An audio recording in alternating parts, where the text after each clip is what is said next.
Okay, guys, I want to show you how you can do a gang sheet in Canva. So go up here to create a design, and we're going to do a custom size.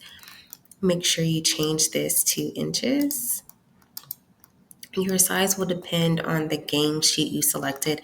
So you'll put the gang sheet size here. So we'll do a 22 by 24, for example, and you'll just go ahead and create new design.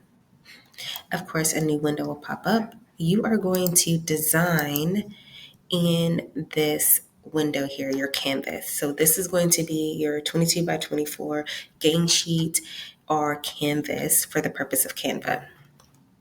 So all you have to do now is go to your uploads where you upload your image, and we're just going to use a random image here, right here, and we're going to make this whatever size you need this image to be. So if you want this image to be, let's say 9 by 8, you'll size it to 9.8.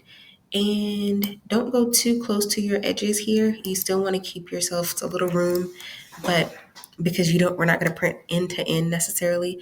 So keep it like that, and that's about good. Then you can put as many images on here as you would like. Let's say this one you want to be really small. Let's say you want these to be 4 by 4. Then you'll go in and let's say 4.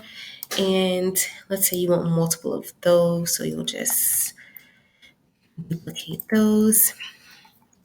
And then let's say you want to put some other things in here, just like that, just to cover up your full sheet. And this is where this here, as you see, when I'm moving my image to resize it, the size, the width and height will come up to you on your right hand side.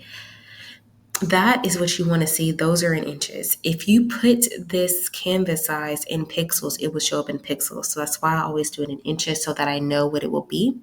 And you just resize everything as you need to. Fill up your gang sheets as much as possible, with as many images as you would like. Make sure you leave yourself some cutting room if you need to, or you'll cut your image.